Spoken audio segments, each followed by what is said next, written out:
All right, let's do it then. Let's do it.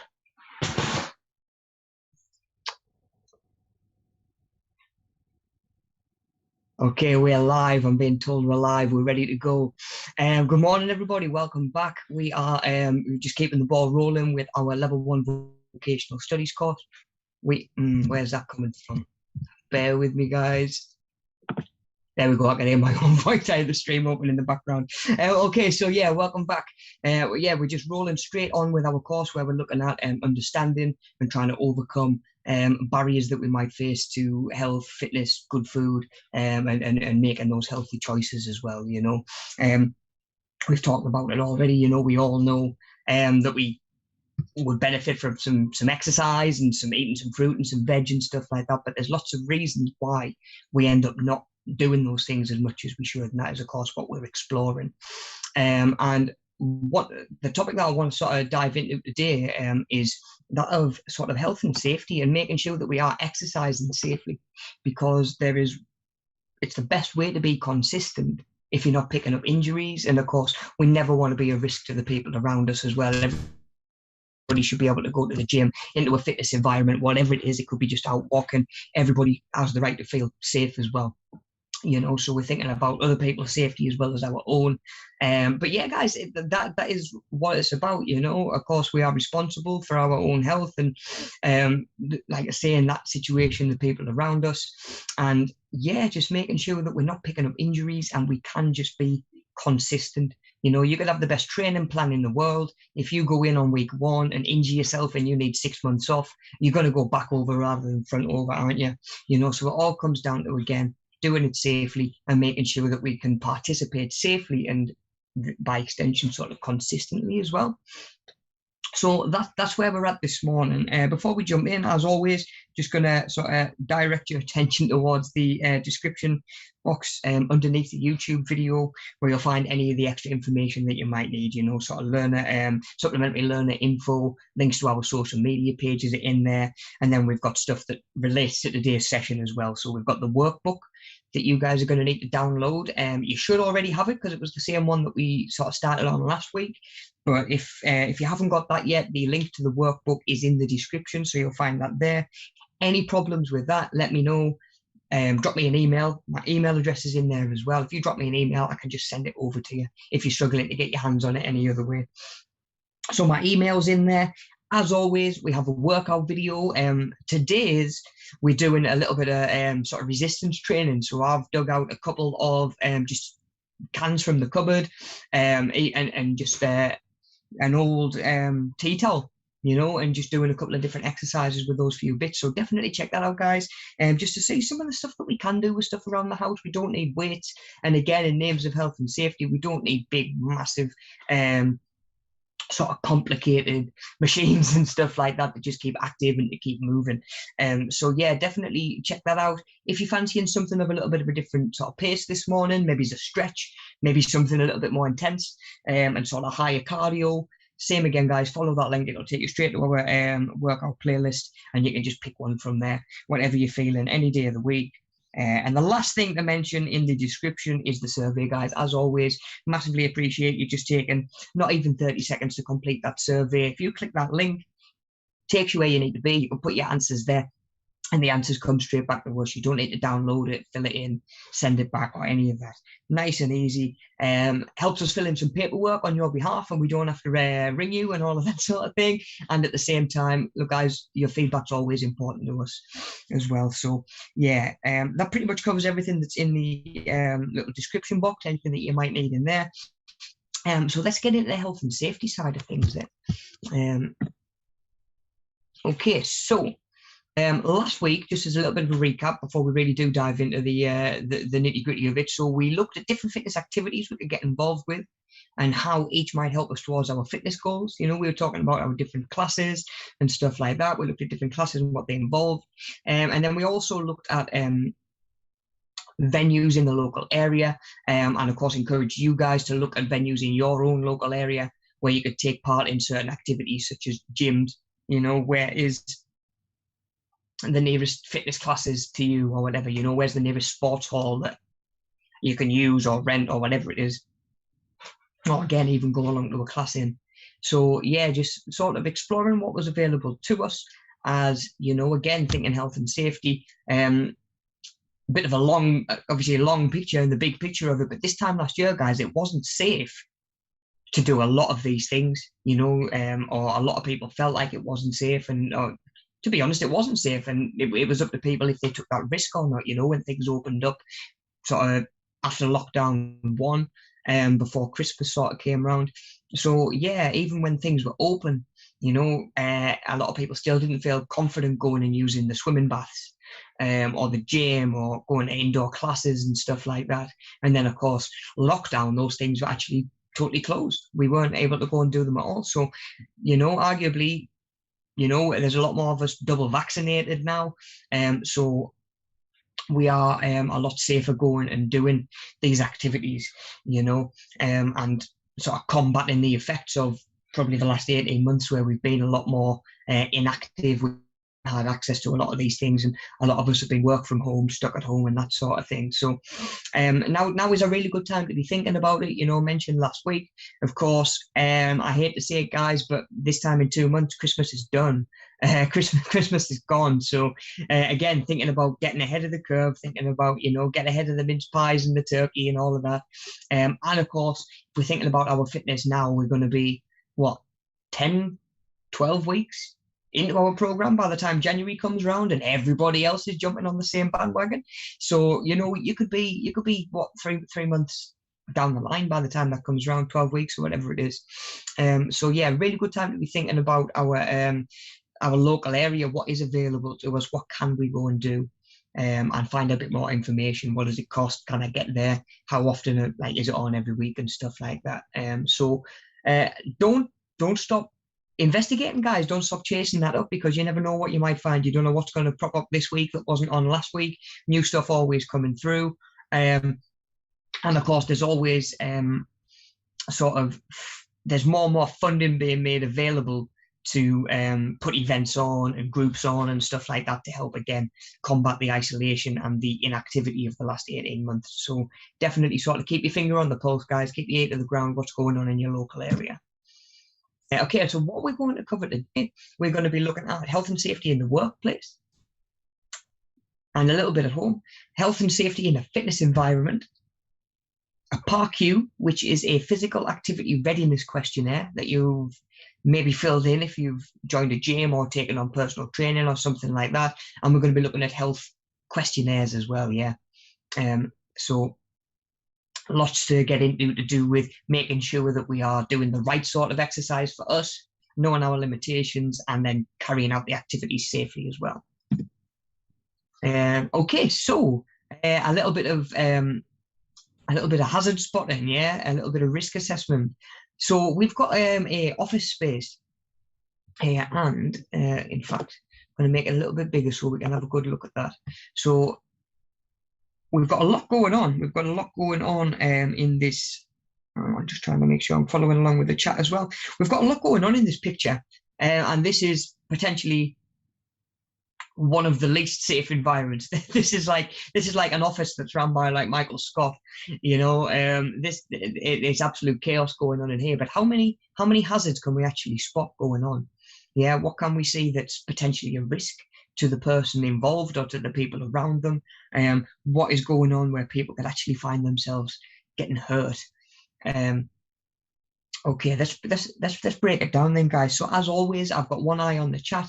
If you see anything, stick it in there, shout it out, let us know. And like I say, I'll just slowly start working my way through and breaking these down. Okay, guys. So if we start over on the left-hand side, over here we can see a fire door. It's not only open, and there's not a fire, it's wedged open. You can't see it perfectly clear because of the bubble that we've got here, the text bubble. But there's a couple of bricks here just propping that door open. It looks as though that's where she's been to get the cuppers, but she's been through a fire door. It's propped open, which of course is the last thing that you want if there is a fire. Fire doors are designed to, you know, sort of prevent the fire spreading. And they do a really good job, actually. I remember seeing a video not so long ago of a building that was just absolutely gutted from this fire. And the fireman opened the fire door, and on the other side of this fire door, it looked like pristine, like honestly nothing had been touched. It was pretty surreal actually. So yeah, fire doors, guys, they're there for a reason. They may sort of, like I say, be part of an emergency escape in the event of a fire or something like that. But other than that, they certainly shouldn't be propped open. Okay, what else have we got then? What else have we got? So we'll deal with the obscure bubble first. We'll call this little area over here. So we've got this lady or this person carrying the brews. Somebody's just done a cuppa run to the kitchen, potentially through the fire door, potentially down here to the left. But somebody's done a cuppa run and they've already spilled one. They're in the process of spilling another one, you know, arguably carrying more than they should be. And at the end of the day, guys, that is probably like scalding hot liquid. You know, that is probably water that's just come out of a boiled kettle. And, you know, she could very easily spill that onto somebody. It potentially causes a slip hazard on the floor as well. So there's all of that to think about as well, you know. So she is probably carrying a little bit more than she should, and she's fumbled the cuppa run, like, and probably, and maybe it's on purpose. Maybe they're tired of doing the cuppas for everybody, and they think, I'll spill them, I'll just spill them, and I'll not have to do this again. But no, maybe like I say, that is a potential hazard in that, you know, we've got these hot liquids that are, through one reason or another, getting spilled in the workplace. I remember there was one gym I used to work in, and I can't remember what it was, if there was a change in legislation or something, or if something had happened. And we, all of us PTs, started getting told that we needed to, if we were going to have a cuppa, you know, if we were going to have a coffee while we had a client or something like that, or a cuppa on the gym floor, it had to have a covered lid. It had to come out of a flask. It had to have like a lid on it, like, you know, like you would get like the plastic lids from a Costa or something like that. It couldn't just be an open cup. And again, that was just to reduce the risk of spillage and ultimately getting burned, really. Another thing that we've got going on right next to these getting spilled, burning liquids is this person here that's walking along with sort of both eyes in the book. You know, they're reading this book, a report, whatever it is. So first of all, they're not really paying attention to where they go, and she's probably got no idea that this burning cuppa has just missed her leg, and she's not a million miles away from this backpack that's been left out as well. So we can see the strap on it. She could very easily get sort of snagged on that, injure herself on the way down, hit her head on a corner, grab this guy's chair, whatever, on the way down. So not only are we sort of walking around distracted, and not being aware of these distractions and potential risks that are here. Like I say, she could potentially go over the bag and cause herself more damage on the way down as well. Over here, we've got somebody up on a wheelie, like an office chair, I guess you could say. It is a sort of like an office chair or a desk chair. So as somebody, myself, who's vertically challenged, you know, there's other ways to get stuff down off a high place than to stand on a chair or to stand on a platform that's got wheels on the bottom of it. It's going to try and move. You're going to potentially fall. It's human reaction to grab something when you fall. So you might grab the cupboard and pull it onto yourself, and everything that's in the cupboard could fall onto you as well. It's just not worth the risk, guys. You know, ask somebody to give you a hand, or get something that you can stand on. You know, a little one of them little sort of like step boxes, you know, or you know, depending how high you have to get, it might not necessarily look exactly like this, Stepladder or something like that. You know, I remember I used to work in Argos, and in the stock room they've got like big, they call them bays. I guess it's like rows and rows and rows, but you've got like pretty sure it went from like A at the top to Z at the bottom. So there was what, 26 levels to this shelving, and to get anything from like past the first 6 or 7, I needed the step ladders, you know. But at the end of the day, secure, safe, never got injured, you know, at the end of the day, guys. So yeah, risks like that, we don't need to take them, and we unnecessarily putting ourselves at risk. Okay then, okay. So moving across, we've got this person here who is working in a what could probably only be described as a badly lit area, in that there is too much sunlight coming in. It's probably difficult for him to see the screen, as I'm sure we all know from when we're tempted to try and use our phone or laptops in the garden when it's sunny and you can't see a thing. It's probably straining his eyes, and could potentially end in headaches, migraines, and stuff like that as well. And you know yourself, guys, when you're sat in something, sat in the sunlight and it's red hot, even through the window, it does get warm, and it doesn't look as though these windows open either. So he could be potentially sort of sweating, overheating, at least uncomfortable, dehydrating, and again, getting headaches from trying to use the computer and stuff like that. So thinking about the lighting and stuff like that. Okay, so then we have got these two individuals that are, for some reason, playing a game of chuck the stapler or pass the stapler in a direction that looks to be over this gentleman's little cubicle as well. So getting him involved, and it's almost like piggy in the middle. And if we hit anybody, it's probably going to be him. Bless him. This guy here has got his feet up on the desk, and he's actually rocking back on his chair as well. And not only is he rocking back on his chair, he's rocking back on the chair with wheels on the bottom. That's an absolute recipe for disaster. He could very easily go backwards, hit his head on the floor, hit his head on this corner on the way down, or on the top of this unit. And again, it's in a position, he's in a position that he doesn't need to be in, and again, putting himself at risk. He might go backwards and fall onto this other person who gets a little bit closer. Who knows? Maybe this person gets past, this person comes along with the cuppers, and then his chair goes and he falls backwards and everybody's burned. And yeah, absolute chaos, guys. Absolute chaos. Right, what else have we got then? What else have we got? We have got this person over here. The worst thing they're doing really is participating in this game of chuck the stapler. But one of these, I would say, the way it looks, one of these two, at the very least one of these three, has got this socket down here really, really overloaded. Yeah, it looks as though it's designed to take 4, but they've actually put an extension in the 4th one and plugged another one in.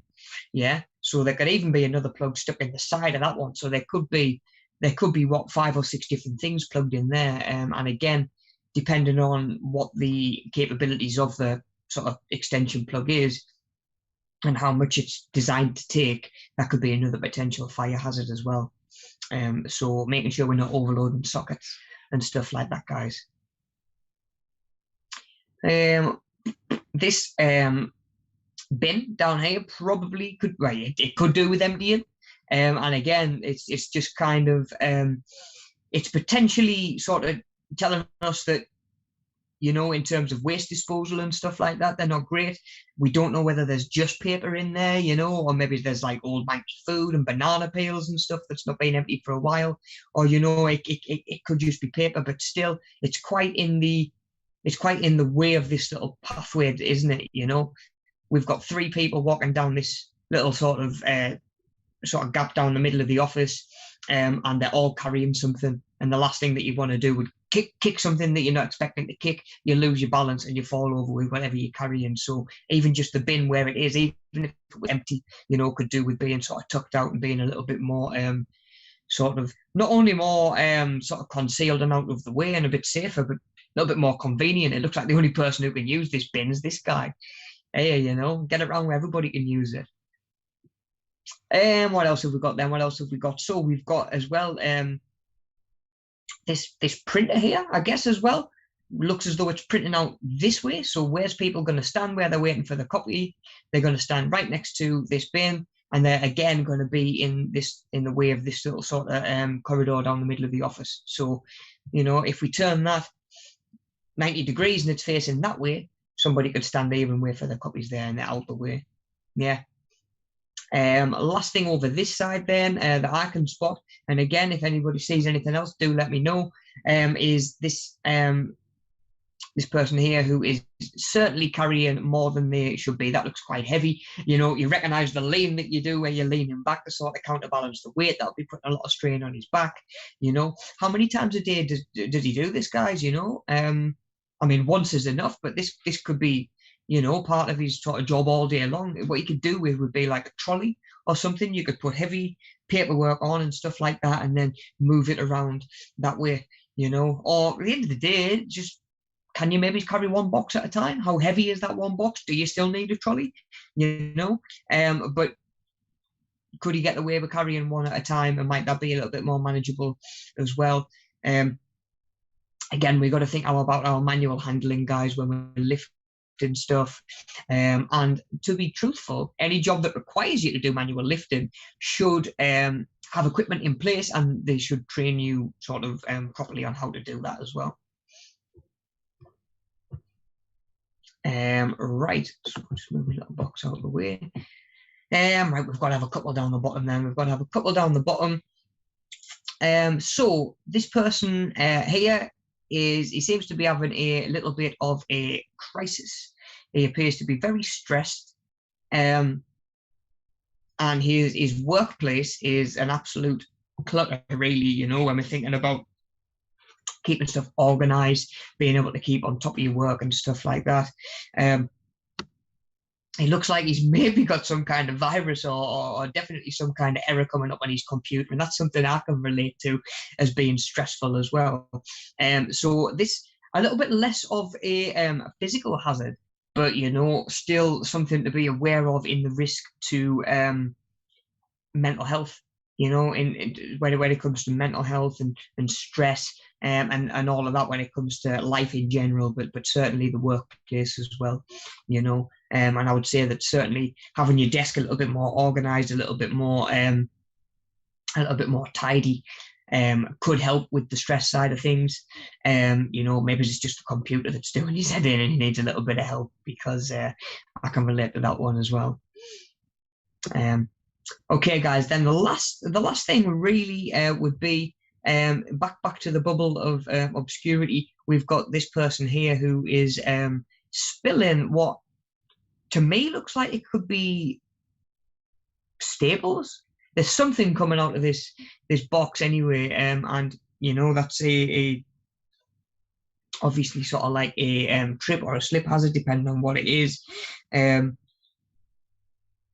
trying to make out what that is actually, but I do know where is it? And it was Haytham pointed this out to us. I'll come out of this main screen, and I don't know why that's changed the size. It's actually a it's like a stress management company or something like that. This sign here says stress management, and of course this guy here is totally stressed, and it's a nice little touch. I'd never noticed that before. So yeah, the company's not really sort of practicing what they preach, sort of thing. But yeah, there's lots going on in that picture, guys. It's very dense. Obviously, you'd be very unlikely to see all of these things going on at the same time. You know, this place would probably get shut down, let's be honest. But at the end of the day, even being able to identify one of these things could be enough to keep us safe in that work environment. And that skill transfers to elsewhere. You know, to be able to look at things when you're driving, when you're exercising, when you're out and about with friends and family, just assessing potential risks and hazards to make sure that you keep yourself safe. Okay. One more to do, guys. So this is an individual in his own kitchen. Yeah, in his own kitchen. And again, we've got chaos going on here. We've got chaos going in. So same again, how many hazards can we pick out of this picture?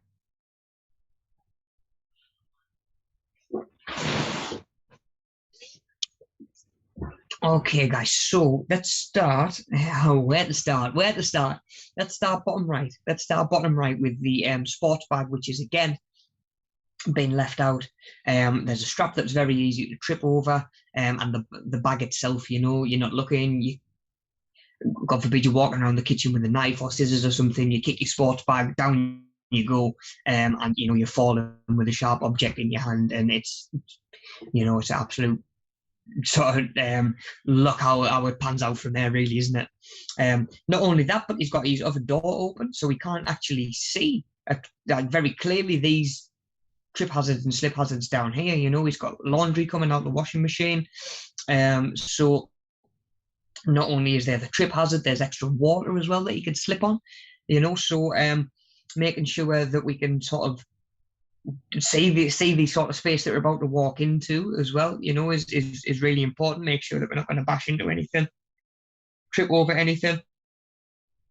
Not only that, but he's got his shoelaces are untied, and he seems to have like the baggiest jeans on, like from the 90s or something like that. So he's same again. He's probably likely to trip over his own clothing and his own sort of attire before he even gets to all of this over here, guys. So and with this water over here as well, he's pretty much guaranteed to fall over or slip on something or do himself some harm at some point. The last thing on the floor, we've got a cat that is playing in bleach. Never a good idea. Obviously, the open, the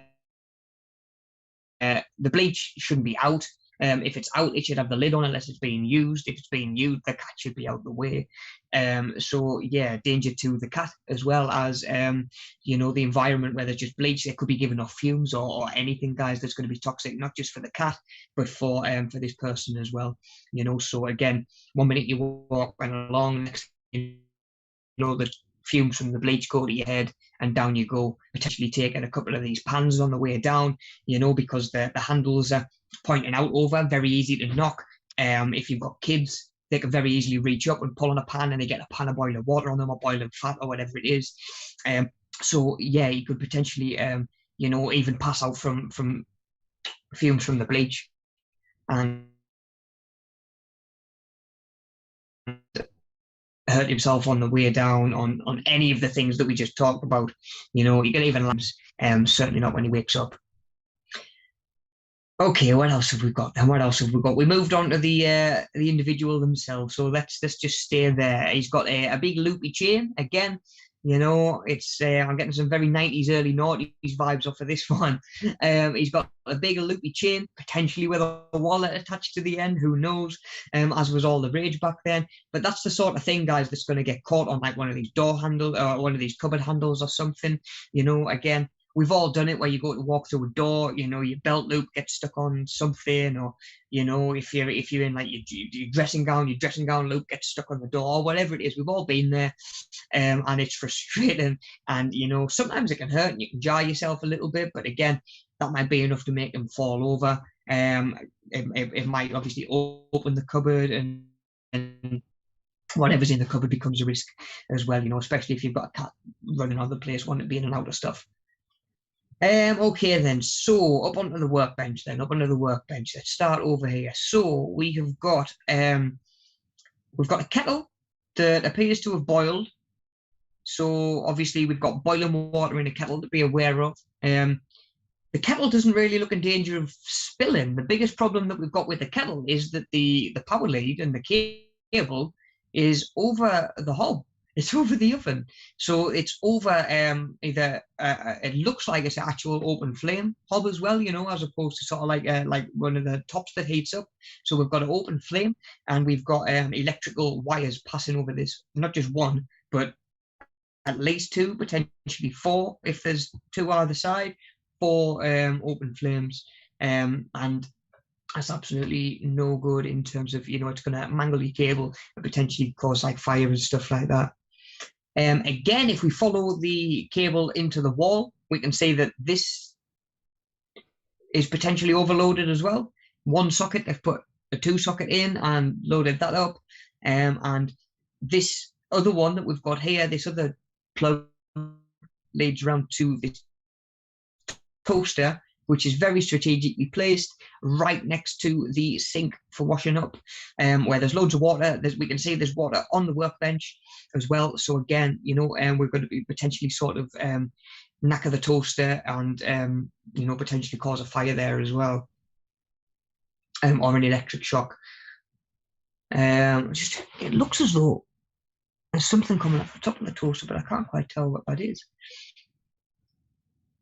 Of course, if it was to burst into flames here, where it is, or you know, start giving off sparks, it's actually right where they would absolutely catch fire. And then the last things that I've picked up on, I mean, aside from this tin on the side again, with a sharp open lid. Again, my biggest issue would be the way that these knives are placed near the washing up. You know, we've got too much water in the sink, to the point where it's overflowing, and we've got not only some of the knives that are in there to be washed up or pointing straight up, but this knife here is pointed outwards and is also sort of perched on the edge and could very easily fall onto the floor as well. Now, given that we've established that this person's going to fall over at some point based on all of the opportunities they have to slip and trip, the last thing you want if you're falling over is knives pointing upwards, guys, as well. So being conscious of that, whether it, like blades and whether they point in and stuff like that, you know, it's the same reason we don't run with scissors. Okay, so lots in that picture there. Actually, how many did we get? We got 1, 2, potentially 3, 4, 5, 6, 7, 8. If you want to include the cat, aside from the bleach, you could trip over the cat. 9, 10, 11, 12, 13, 14, 15. So at least 16 there, if not potentially more. Again, you know, it looks like he's drinking full fat Coke. A little bit of a cheap one, but at the end of the day, full fat Coke, full of sugar, not the best thing for us as well. And above everything else, guys, what's to me, and again, this is the only thing that says probably not naughty, and it is quite recent. He's glued to his phone. He's got his phone to his ear. He's definitely paying more attention to what's going on the phone than what is going on around him. And again, you know, we've all got mobile phones. I'm sure we've all had conversations when we're on the go. You know, it's very easy to not really be paying attention 100% to what you're doing. And that's not necessarily a problem. But when you're in an environment like this, it is, you know. So yeah, that just as like a little cherry on the cake, he's in this dangerous environment. He's not really even tuned into it. Okay then, guys, let's spin on. So moving on to sort of like a health and safety in a fitness environment. So we're moving on and thinking about that fitness environment. Namely, so a fitness environment is probably, in these sorts of cases, we're going to be thinking about like a gym space or exercise classes or something like that, working with or around other people in an enclosed indoor space. There is lots that could be said for being out and about. There's like out and about for a walk, you know, thinking about health and safety, out and about for a walk. You might want to think about things like let people know where you're going, let people know what time you're due back, making sure that, you know, have you got your phone on you to make a phone call if you twist an ankle or something like that? Do you have water to stay hydrated? Do you have maybe a power bank on you to make sure that you are that you've got spare charge for your phone and stuff like that? Are you 100% sure what direction you should be going, and you know your route and stuff like that?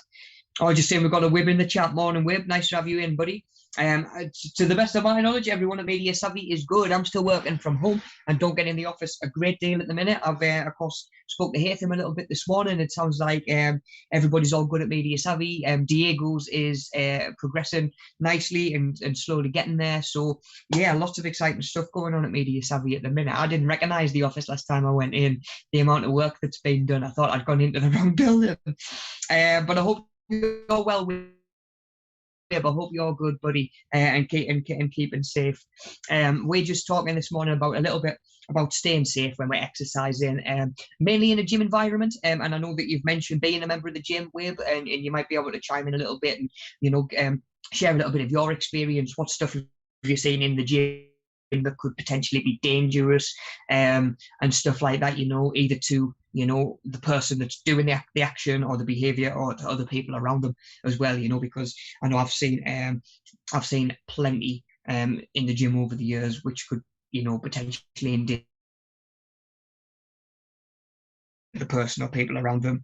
Dan, Mel, and Diego are all good as well. I believe Mel is loving motherhood, as I'm sure Dan is enjoying fatherhood as well. Yeah, and just busy as always. Maybe you know the score, and Diego never changes. He's a big softie, isn't he? Okay then, guys. So, yeah, we were just talking about ever so quickly, we were just talking about aside from a gym environment or from an indoor environment. If you were going to exercise outside, can you take somebody with you? Be wary of sort of training in the dark and going out in the dark if you are going by yourself, not just for other people, but to make sure that you're visible as well. So again, high vis if you are going out in the dark. If you're taking the dog, has the dog got something high visibility on? Again, thinking about health and safety, not just for ourselves, but for everybody else as well. So there's a lot of different stuff to consider, but depending on the environment that we're training in at the end of the day, guys, like I say, if you're going to the gym, you're going to be worrying about different stuff from if you're going out on like a 5-mile walk or something like that, or going around the park to play some football or something, But when it comes to a fitness environment, like an indoor enclosed space, want to think about at least the following. We'll see if we can get any more. And Wib, if you can think of any, definitely shout them out, buddy. So we're thinking water spillages. People got water bottles to stay hydrated, and people sweat, guys, when we're exercising. People sweat. So we want to make sure that we're being aware of any slip hazards. Ultimately, people, especially now, should be cleaning up their own sweat after them. It's something that should be done anyway, really, guys. Let's be honest.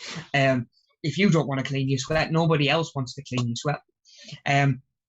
But yeah, we want to be careful of like water spillages and stuff like that as well. I remember one guy came into the gym and he had one of them big 2-litre bottles of water, where you just drink that through the day and you know that you've drank a good 2 litres of water. And he hadn't even started his workout yet, guys, right? And he went to put it in like the drinks holder on the treadmill and it just fell straight out. Bang, 2 litres of water all over it. Split his water bottle. Yeah, so it wasn't just like a bit of it came out. This water bottle disintegrated on impact. And we had to kind of corner off that part of the gym for the rest of the day till it could get looked at, because we didn't know what, of course, the electronics were like on the treadmills. We didn't know whether something was going to short circuit. And God forbid you've got somebody who's just on for a nice walk and he kicks in and starts like speeding up and throws somebody off the back as well. So again, being wary of water spillages and, of course, trying not to if we can help it. Then we've got weights left around the gym floor. If you've been in a gym, I can almost guarantee that you'll have seen this at some point, because it's chronic, isn't it? How people can manage to lift up the heavy weights to do their exercise, but when it comes to putting them back, they're like, just can't be bothered. I've actually had a word with people about this before and said to them, like, can you put your weights away when you're done, because other people need to use this machine, and they can't lift those heavy weights off the side, or whatever, they're a trip hazard where you've left them. And I've seen them stand there after I've spoken to them and like look around for 5 minutes to make sure nobody was watching, and then leave the weights out still. Whereas it would take 20 seconds to put them away. You've spent more time going out of your way to not do the decent thing than just taking 20, 30 seconds to put your weights back. Always baffled me. But yeah, weights are something that we want to be aware of. We have barbells, which can roll. So again, you put them down, you turn on to do a different exercise, the barbell rolls off, and all of a sudden it's in the path of somebody who's doing some shuttle runs or some sprints or some walking lunges or whatever.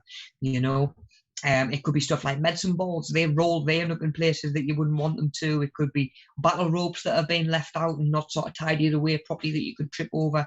It could be, linking into this one, a little bit loose carpet. The flooring underneath your feet might not be as secure as you think. There's loose carpet, and then there's exercise mats as well.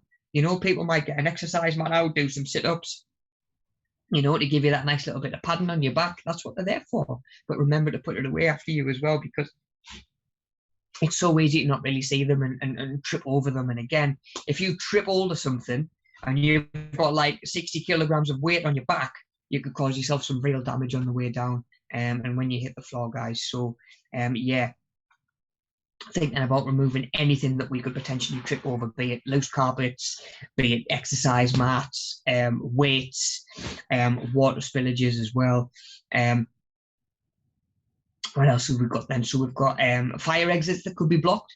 Again, I've seen this. I've seen there used to be one PT at a gym I used to work in who used to go through a fire door and use the fire escape to do like some cardio exercises, like running up and down the stairs, walking up and down the stairs with weights and stuff like that as well. And at the end of the day, if there was a fire and everybody needed to rush out that way, they're potentially going to be in the way, blocking, especially if they've got like a few sets of dumbbells laid around for different weights and stuff like that, guys. So keep making sure that the fire exits are nice and clear as well. A lot of gyms will have in your induction, they should tell you what the fire procedure is. If not, it'll be written on the wall somewhere on like a sort of like a form or like a document that just tells you where to go, like a poster. Okay, then we've got incorrect lifting techniques, guys, as well, which is a massive one in the gym. Don't be scared to ask for help if you're not sure what it is that you're doing. And, it's not about your ego, guys. It's not just about lifting as heavy as you can. The heavier you lift, the more likely it is that you're going to get tired quickly and not be able to manage the weight, and your form and your technique will go out the window. So all of a sudden, instead of doing an overhead press and you're really working your shoulders, you're starting to get tired. You're really leaning back like that person was before, carrying them 2 boxes. You're really leaning back and you're just putting so much strain on your lower back. Like that's just one example. You see deadlifts being done with arched backs. You see squats being done when knees are buckling in towards each other and heels are coming up off the floor. And again, if you're not sure, ask for help, guys. A lot of machines these days tend to have like they'll have like a little diagram on them that will tell you how to use the machine and what muscles that you should be using. So that gives us a little bit of help. But again, just making sure that sort of everything feels right, that you're confident in what you're doing, get a feel for the exercise before you go really heavy on it, and like I say, don't be scared to ask for help if you just want showing or you need like a little bit of guidance or something like that, So we do want to think about our lifting techniques as well. Like I say, making sure you know how to use a piece of kit before you pick it up and that sort of thing. And the last one that we do have on there is client and staff hygiene. Of course, as much as anything, links into the last 18 months and with COVID and getting in people's personal spaces and, transferring of like sweat and stuff like that. It's just the gym at the end of the day, guys, it's a damp, warm environment, and it can be a prime environment for spreading germs and for sort of bacteria to grow, which is of course why we should be cleaning down our machines when we're finished. But the gym staff will be keeping on top of that as well, and keeping on top of the cleanliness side of things as well. Kind of relating to that, we might want to think about cleaning stuff that is being used by gym staff that is being left out. Maybe they were using a Hoover and the doorbell's gone and they've had to run off to answer that and they've left the Hoover out. Keep your eye out for wet floor signs if floors have been mopped and stuff like that as well. So yeah, from a hygiene point of view, again, thinking about, can we wipe our sweat down? Thinking about things like our how do we smell and stuff like that? Are our clothes fresh before we go in the gym? It's not to say you need fresh clothes every single day, but maybe don't wear the same short t-shirts to the gym for a month running and leave them in your car overnight in between. Do you know what I mean? So thinking about that sort of thing, and like I say, clients and staff and their own hygiene and like I say, their own cleanliness and stuff like that as well. Can we name any more, guys? I know we sort of spilled off on a little bit of a tangent there, actually, where we probably did name a couple of extra ones. But can we think of any more before we move on? Wib, have you got any ideas, buddy? Stuff that we might need to watch out for? It could be busy times of day, and the time that we're training, and other people around us in general could be something that we need to be aware of. Of course, faulty kit. Again, you might know how to use a bit of kit, but if you pick it up and it's faulty and something's broken, can you identify that, or is it being taken care of by gym staff?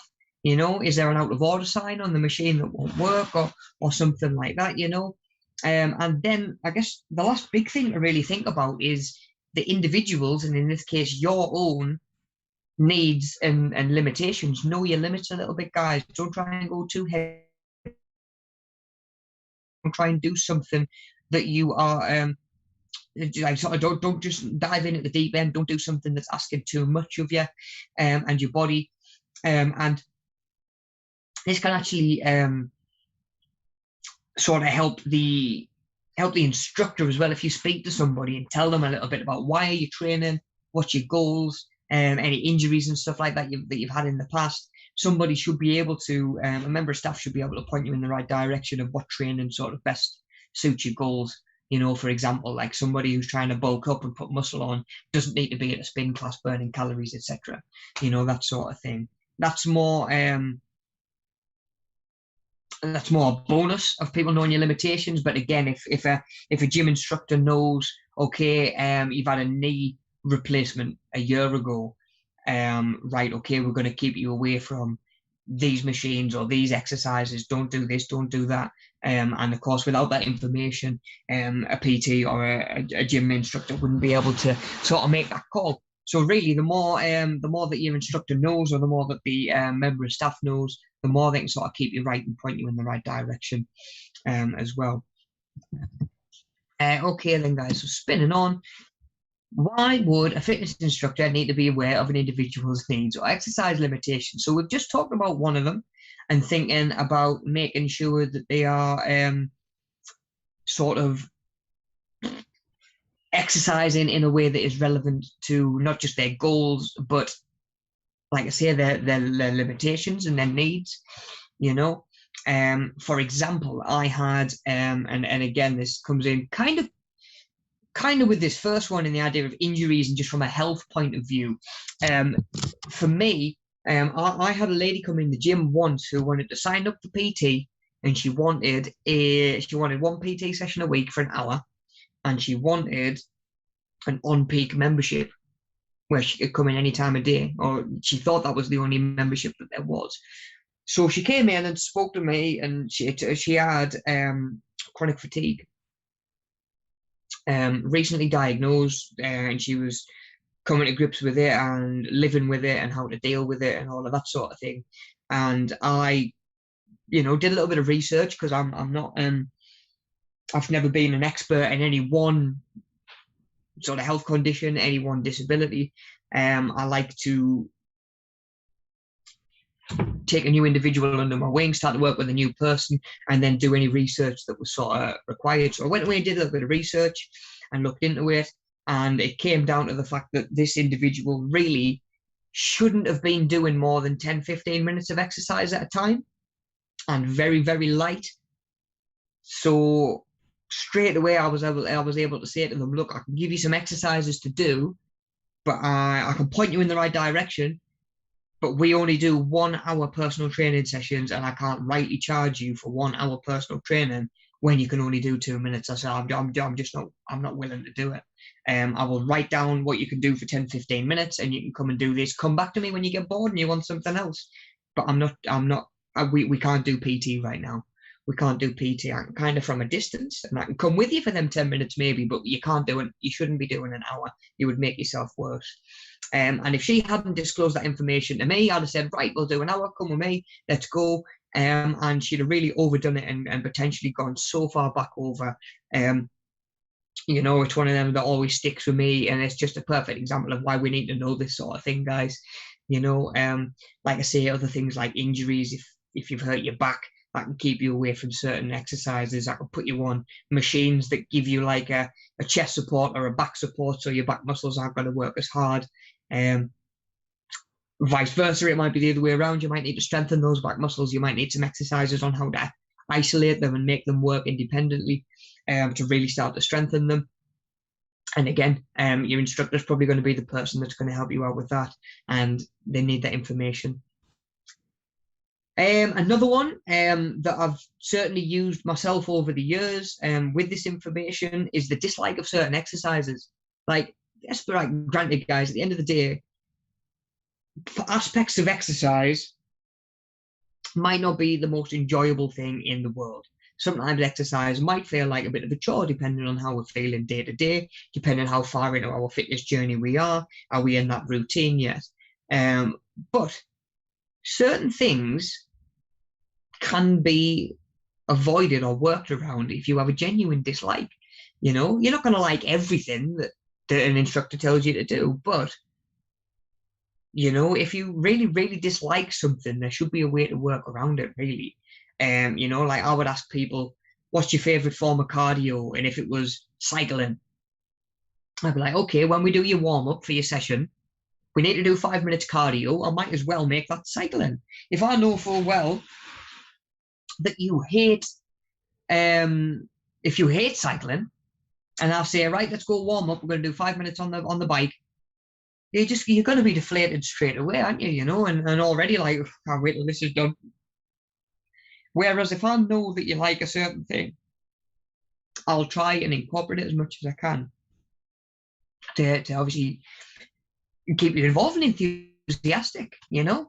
So I would always try and make sure that, again, if people had a favorite exercise and I was trying to take the session in a direction that could benefit from that exercise, I'd put it in because they would enjoy it, you know. There used to be one exercise where I would put like 3 medicine balls in a row and I would get people to squat, throw a medicine ball at me as hard as they could, do all 3 of them. So once they've thrown the ball to me, I've caught it and put it down.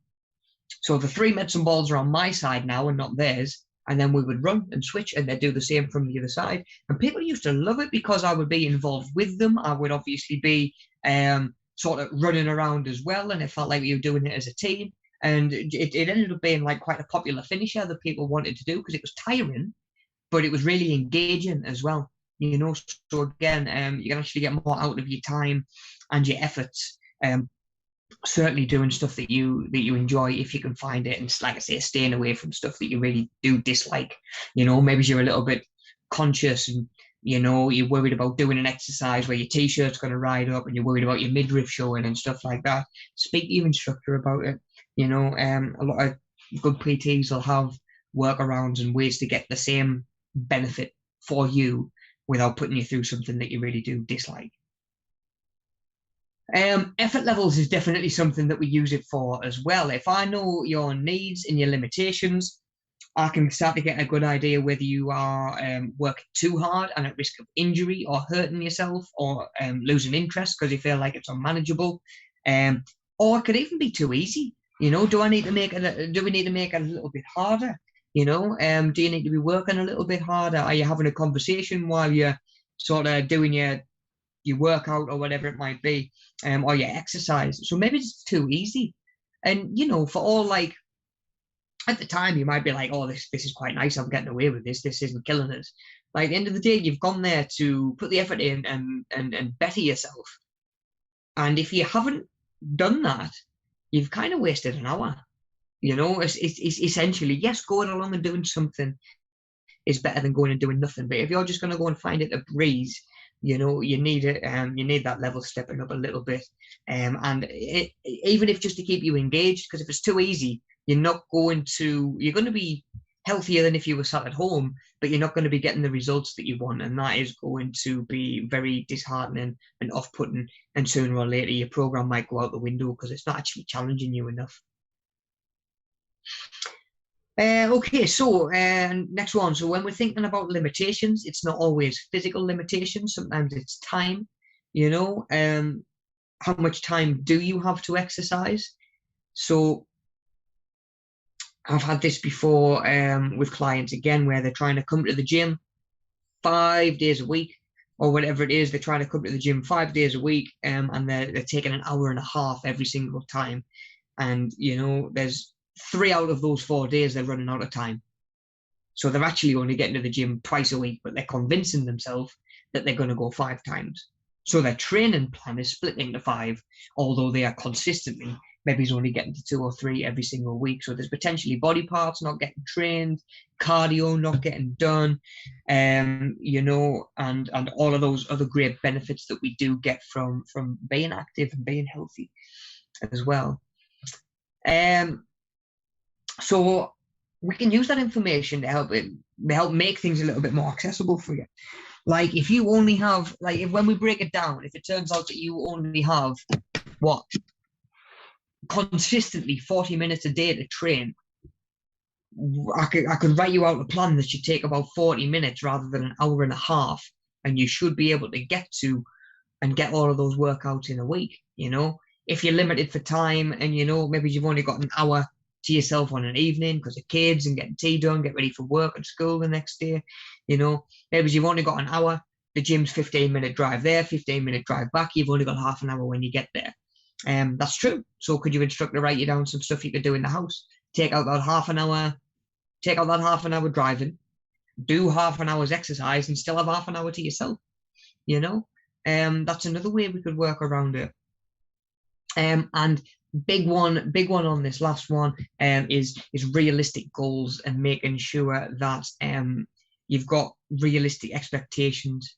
You know, when I speak to somebody who comes in the gym, if they're training for a wedding in 2 weeks' time and they're planning on losing 5 stone, you know, I can say, look, it's not going to happen. It's not going to happen. Realistic goals. Again, it might be, look, I want to train for a triathlon or something like that.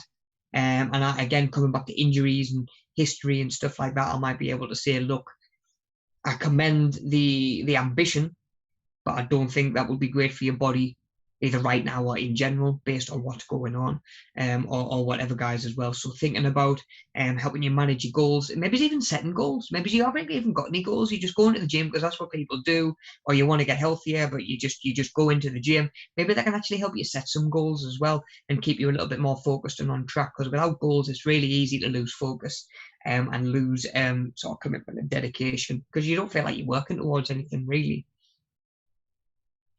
Okay then, guys. Okay, so like I mentioned before, another one that we could think of for this, and again, I've actually done this. If somebody comes in to join the gym and they tell you a little bit about their fitness, their needs, their limitations, I've actually told people that the gym might not be the best option for them and to try like swimming or walking or whatever it might be, and you know, just being openly honest with them in that, look, I think this would be better for you, you know. I might be able to recommend walking, like I say, cycling, whatever it might be, just different types of fitness that you could go and do, rather than signing you up for an environment that's not going to be right. And of course, like I mentioned before, it can help us point you in the direction of the right sort of training as well. If I know what your goals are and your limitations, I can say, right, you want to develop your strength in your legs or whatever it is. You want to develop the strength in your legs to help you balance and walking and stuff like that. But I also know that you've got bad knees. Again, I'll point you towards certain machines and tell you to stay away from others, really. So a lot of good could come out of, and a lot of problem solving can come out of just having these conversations with your instructor or your PT. And again, that was why I always thought that the personal relationship with the individual was as important as the studying and the qualification that you'd done as a PT, because you need to know the person. It's called personal training for a reason. Otherwise, it would just be training and everybody would be doing the same thing. We're all different. We've all got different needs, different goals, different limitations. So our training and our exercise is probably going to look different for everybody. Okay, guys. So another big component of exercising safely is, of course, a warm-up and a cool-down, making sure that we're warming up and before our activity, and making sure that we're taking time to cool down afterwards as well. So we could warm up by doing a couple of different ways we could warm up, actually. We can do like a little bit of cardio. You know, we could do a little bit of cardio to get our heart pumping, get the blood moving around our body. We could do some like stretching and like what we call dynamic stretching, where you'd be like, so again, it's the sort of thing that you see footballers doing before a game, twisting the waist side to side, get the core engaged, lower back stretched out, sort of stretching above your head and stuff like that. Just getting those muscles moving and getting them warm. What we don't want to do in a warm-up is what we call static stretching, which is picking a hold or a pose and holding it. So a static stretch, for example, would be if I reach around the back of my head, if I was to just put a little hand on the back of this elbow and pull it, I'm getting a nice stretch down there. And that sort of stretching has its place, but we don't want to do it before our exercise because then our muscles can actually be too loose and too supple, and we can actually end up moving in ways that we're not designed to and causing damage there as well. So static stretching we should do at the end and cool down. And then dynamic stretching we do as part of our warm-up. Yeah. Another way that we could warm up would be just doing a lighter version of what your exercise is going to be. So if you think about it, what do the footballers do before they go and play football? They go out on the game and on the pitch and have a little bit of a kickabout and do the things that they're about to be doing and asking their body to do to get their body warmed up. I would always say try and make sure that your warm-up is relevant to what it is that you're going to be doing. Again, like sometimes you'll see the footballers, they'll be like sitting on bikes next to the side of the pitch and warming their legs up that way. Maybe it's even keeping doing maybe it's part of a cool down when they come off as well. We can do a little bit of cardio as a cool down as well. But what you don't see the footballers doing before they come on the pitch and use their legs a lot, like you don't see them like on a punch bag on the side of the pitch, warming their arms up because they're not going to be using their arms quite as much. Again, I've seen people come in the gym, warm up on the treadmill, they do 5 minutes of walking, then they go and start doing shoulder press and chest press, and like they haven't warmed their shoulders or their arms up at all. They've just done some walking, really. So yeah, try and make your warm up sort of relative to what it is that you're going to be doing, and that will help you prevent injuries that way as well. Then when it comes to cooling down at the end of the session, again, we can come back to cardio, and like I say, just let that heart rate come back down to sort of like a pre-workout level. Let all of that, because when we exercise a muscle, your body obviously pumps a load of blood to it. And what we want to do during our cool down is help that blood sort of regulate itself around your body again and be where it needs to be. So yeah, we want to make sure that we're cooling down. And cooling down as well can actually help you getting more stiff than you're naturally going to be from the exercise. Ache a little bit less. If you're less stiff, there's less tension in your body. So of course it's a lot better probably for your posture and stuff like that as well. So plenty of ways to warm up and cool down, and good reason to do so, guys, as well.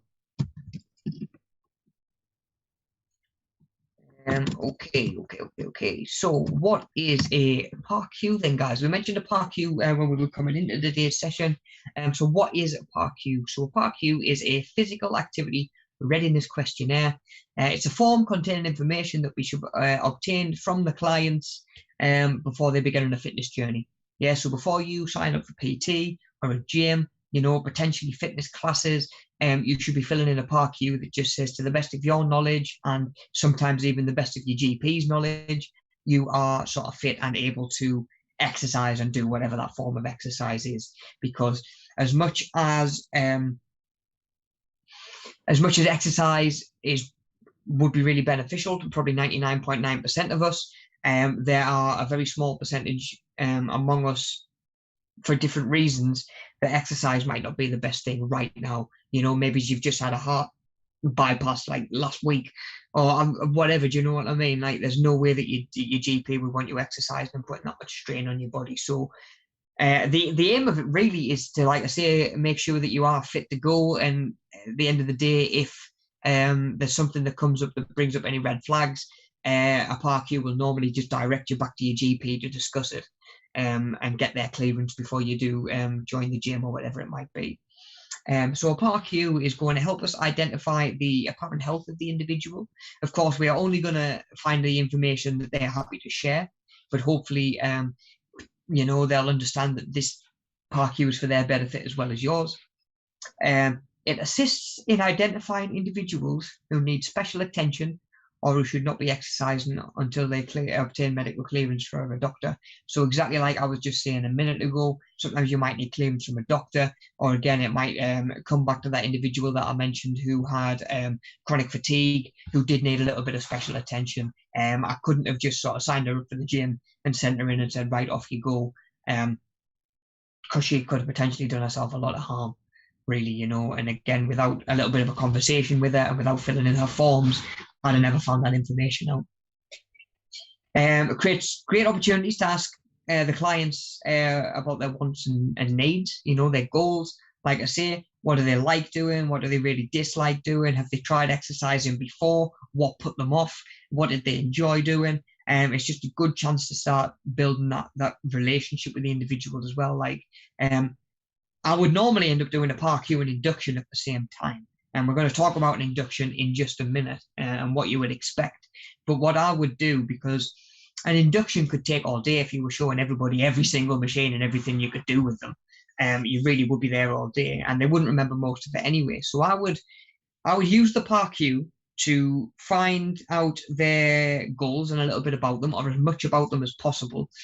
And then I would be able to point them in the direction of a couple of exercises or a couple of bits of kit that would help them probably the most towards their goals. But I would use that time more to get to know them, find out about them, and connect with them personally. So not only am I learning about them and I can help them, but at the end of the day, they would feel more comfortable then approaching me and asking for help in the future, which is a big, big part of a fitness instructor's job, if you ask me, being approachable and having a presence in the gym where people feel as though they can come and ask you questions. Rather than just saying, oh, do you know what, I'd rather risk it than go and talk to him on the front desk and, you know, pop a bicep or, you know, a pec, or, you know, you blow your knee out or something like that. So, yeah, I would always make sure that they felt comfortable coming and asking me more questions and for more advice. But I would use that first FaceTime that I would have with them, you know, to find out as much about them as possible. Which goes quite nicely into the next point as well. It helps PTs become more familiar with the client's physical abilities. Again, you know, like I say, chronic fatigue, bad backs, osteoporosis, like damaged rotator cuffs, stuff like that is all stuff that I have dealt with and helped address over the years. But like I say, we need to know that they exist in the first place, you know. Like I say, it's just good to have like that face-to-face time with the individual, with your new client, and find out as much about them as possible, their personality and their sort of physical abilities as well, I guess. Can you get an idea how strong they are? You know, it's always hard to get it like spot on, but I always thought I was quite good at, like, when I would take somebody brand new in for their first session that I'd never exercised with them before, and I'd give them a new exercise to do. I'd be like, right, we're going to jump on the leg press. You know, as a PT, I've got to decide what weight I'm going to start them on. Yeah, I don't want to pick something that's really heavy. I don't want to pick something that's too light. I always had like a little bit of a knack for finding a roundabout where they wanted to be. And that was, again, you know, you can't always judge a book by its cover, but, you know, you can talk to people, find out what they do for a living, how physically active are they. You can start to get an idea probably what they're going to be capable of and what they're not. And like I say, you can start building towards making some stuff that they're not capable of right now sort of achievable in the future. It can help protect PTs against grievances and potential legal problems, is an absolutely massive one. Like I say, you are, as the client, you are disclosing any sort of information, risks, injuries, stuff like that. You know, if an instructor tells you to get on the treadmill and start running and they don't know that you've had a knee replacement a month ago, or whatever, you know, that's not the PT's fault. They didn't know. If you've done a PAR-Q and you've omitted something or left something off and chosen not to disclose something, there's no way that your instructor can account for that, you know. So like I say, it's a good chance to be totally honest as well. And like I say, if something was to happen, if you know, somebody was to sort of pursue legal action, you would be able to say, look, here's your PAR-Q, like, it wasn't on here, you didn't tell us about it, And like I say, just keeps things right that way. Another thing, it opens lines of communication between doctors and PTs. Again, that lady who had chronic fatigue, I ended up in regular contact with her doctor and her GP. So it was almost like we were sort of bouncing, not ideas off of each other, but sort of getting our head together and sort of collaborating on this plan for her. So she essentially, through filling in a PARQ and pointing out like a couple of issues that needed a little bit more attention, she ended up with essentially our own health and fitness team. Granted it was only a handful of people, but even just between me and a GP getting our heads together, we were able to keep moving in the right direction. So yeah, it's a really good chance for doctors and PTs to collaborate as well and sort of get to know each other and that side of things as well. And then I guess the last one I've kind of touched on a little bit already. The information collected from the PARQ can be very helpful in designing an exercise program. Again, if I find out that you are, even little things like your circumstances, like crazy busy 3 times, like every night of the week, you maybe have one night that's a little bit quiet, you're much more free on the weekend. I'm then going to try and split your training into 3 days, Saturday, Sunday, and one night in the week that you do actually find yourself with chance. It's no good to me then giving you 5-6 days worth of training to do, knowing full well that you can't keep up with it. It's gonna, your training's going to be quite patchy. You're only going to get bits done and you're going to miss bits, and it's going to be really disheartening for the client as well, which is the last thing that you want as a PT. So yeah, trying to make a manageable but challenging and suitable exercise program and making sure that you can give support and guidance to the client as well, and just keep them right, guys. At the end of the day, somebody who comes in the gym, potentially, you've got to treat everybody, or you've got to, at first sight, assume that that person's never been in the gym before, knows nothing about exercises, couldn't name a single muscle in the body, doesn't know much about nutrition, and you put the building blocks in place and you go from what they tell you. You can't assume anything, guys. You really can't. So yeah, that PARQ is really, really good chance to start opening not only communication between doctors and PTs, but between the PT and the client themselves, and starting to build that relationship, because most of the time, your relationship with your client will drive them forward and help keep them on their plans and stuff like that. And as much as anything, they don't want to let you down as much as they don't want to let themselves down, because they see how much you've invested in them as well as they've invested in themselves. So it's a really, really good opportunity to start to build up that connection with your client, and like I say, get to know them and sort of what makes them tick a little bit, because we are all different. Again, it's personal training for a reason. Right, guys, bear with us 2 seconds. I've just noticed how dark it is now. I'm going to knock the big light on. What big light on? Yeah, right. There we go. Because it is dingy today, guys. It is dingy. It's grey. Wouldn't surprise me if we're going to be getting a little bit of rain at some point as well. But that's a little bit better anyway. Okay, guys, cool. So spinning on, we've got a couple of slides left to do. Right, where were we? Okay, so what would you expect when you're getting a gym induction? So you would expect to be shown, of course, where equipment is, and how to use it. Again, I'd mentioned earlier on, I deliberately made a point of not showing everybody every machine in the gym, just for them to have forgotten what the first one was by the time I get to the last one. I would show them the ones that are most beneficial to their goals, and again, I can pick up on that through the induction. What's your goals? Okay, these 3 machines, memorize them now, because I'm going to show you how to use them. Get familiar with them. When you're ready for other stuff, come to me and I'll show you some new machines rather than chucking them all at you at once. But you would expect to know where stuff is. Where's the cardio stuff? Where's the weights? Where's the free weights and all that sort of thing as well. Staff introduction is a big one that we've kind of covered already, in the fact that it is your first chance potentially to introduce yourself to the client, and vice versa. It's your chance to introduce yourself to your instructor, get to know each other as well. You want to know where the changing rooms are. Is there a class timetable? What's the opening times of the gym? You would potentially, if you were getting an induction, you've potentially not actually signed up for the gym yet. You just get to show around and you're having a little bit of a discussion with sort of, is that the right gym for you? And opening times and membership options can be two big things. You know, membership options, you might work a shift where you can only sort of train after work when you finish at 4 or 5 o'clock in the morning. Not all gyms open at 5, 6 o'clock. Not all gyms are open 24 hours. Some don't open till like 7, 8, 6 maybe. But you want to be aware of the opening times, and you want to know what the membership options are as well. If you can only come down during the day, again, because of shifts, or maybe you're retired and you can only go and you want to go down during the day, why pay for an on-peak membership and be able to go on evenings and weekends when you can go through the day, Monday to Friday, and probably pay less than half price for your membership every month as well? So we have that off-peak membership option as well in a lot of gyms that you'd want to know about. And like I say, opening times, and like I say, staffing reduction.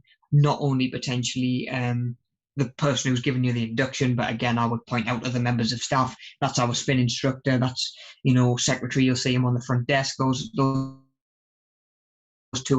more PTs, just so they feel comfortable, they know who people are. Yeah, when it comes to a gym induction, so how would a gym induction be useful to staff? Again, we sort of mentioned that it can help them learn about your own needs and goals. It gives you a little bit of peace of mind when you leave a client alone, because you know that they're doing exercises that you've shown them, or they should be.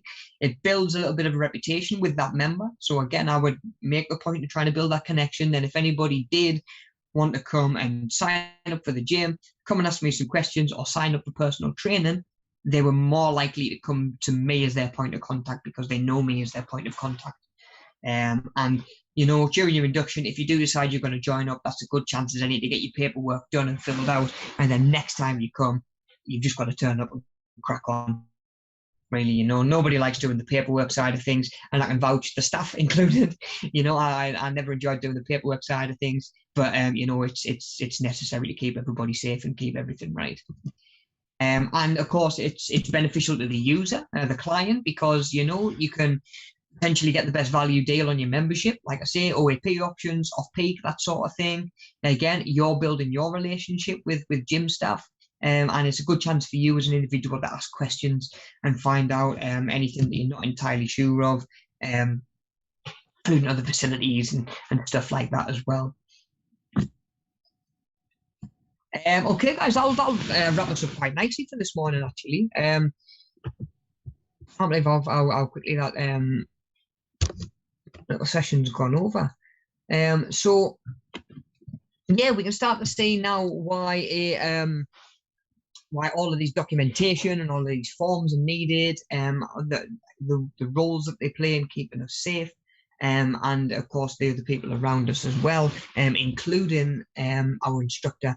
You know, making sure that the instructor is giving you the best information based on your own circumstances and your own goals, making sure that the instructor is, of course, covered in the event that you do hurt yourself, and that the gym's covered, and that you've disclosed everything that they might need to consider in terms of sort of health considerations and stuff like that. Sorry, there's just one eye on the chat there as well. Yeah, lots and lots of ways that these PARQs and inductions do go into keeping us safe as well. You know, in that, you know, making sure that you're not doing exercises that you shouldn't be, or that are going to put you at risk or re-aggravate injuries, or, you know, is more than your doctor's recommending that you undertake at the minute. So, you know, like I say, guys, they are a bit of a hassle, but you only have to fill them in once, and they go so far in keeping you safe, and hopefully keeping you consistent and making sure that you can exercise safely. Okay, guys, yeah, that'll wrap us up for today then. As always, you know where I'm at on my email address. If you need to get hold of me, if you've got any questions, if you want that workbook sending over because you can't quite find it in the link or whatever. As always, guys, thanks for taking the time to log in. Thank you for training with Media Savvy. And yeah, please don't forget to just nail that little survey. Like I say, not even 30 seconds, and it gives us some really important info. Right, guys, so don't forget now to complete pages 3, 4, and 5 in your taking part in exercise and fitness workbook. Yeah, so we'll just have a quick look at that one before we wrap up for the day. And of course, we will be back next Wednesday, same time, 10 to 12, and we'll be looking at how we can improve our own fitness, again, based on our own goals. Right, bear with me. You're going to get a big close-up of my head, and then get this workbook up, and we'll have a look at what tasks we've got to do this week.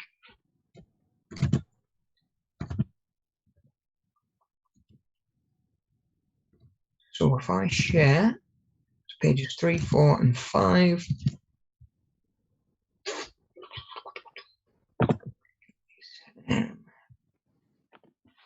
Screen share, there we go.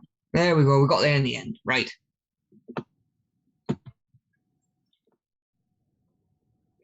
One. So we may as well do page 2 while we're on if we didn't get it done last week. Many ways to keep fit and active. Outline 3 different exercise and fitness activities that you can get involved with in your local area. So that's local to you, linking into what we did last week. Identifying different exercise and fitness facilities. Again, links into what we did last week. So should have been able to do that at the end of last week's session. So we're on to pages 3, 4, and 5. So it's important for fitness instructors to be aware of an individual's needs or exercise limitations. Use the space below to explain why it's important. Okay, screening procedures and information gathering, which is the PARQ that we've just talked about. Outline an induction process for an exercise or fitness facility. What would you expect as a client, or if you were the gym instructor, what would you do if you were taking somebody through an induction and inducting them into the gym? And then how would a gym induction and PARQ be helpful for the gym staff? And then again for the client afterwards, yeah?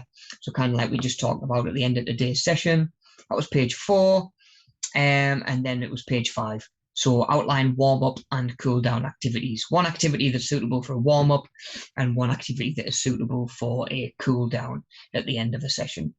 Yeah, so again, if you need a little bit of help going sort of in those answers, go back through today's session, even if you just revisit the slides rather than listening to the full thing. But you know, it should all be in there, guys. You know, this isn't necessarily a memory test. We can, like I say, go back and use those revision materials as well. Absolutely no problem with that. Okay, guys, so good luck with that. Let me know if you get stuck or you have any problems. If you have any workbooks that are finished and want to send them back, then by all means do. And like I say, please don't forget to do that survey, guys, as well. And other than that, guys, I hope everybody enjoys the rest of their day. I hope everybody, well, I hope the weather gets better than this afternoon. And yeah, stay safe, everybody. Stay as active as we can. Don't forget about the workout that is attached to today's session, as well as all of those workouts that are on the Media Savvy channel as well. You know, as the weather's turning a little bit, and you know, we maybe don't want to be out for certainly a run or cycling when it gets icy. You know, maybe even walking, of course, gets a little bit more difficult. So you know, we've got those resources online as well, so we can all keep moving, we can keep active, and there's no reason why we can't really. So yeah, again, if you haven't found something on there that fits your fitness goals, let me know, because I'll be quite interested to see what else we could get knocked up. But yeah, other than that, guys, take care, give me a shout if you need me in the meantime, and of course we will be back next Wednesday for week 10. Yeah, we've got a brand new session to do next week, and I will see you all back here. Until then, guys, take care. See you later. Bye.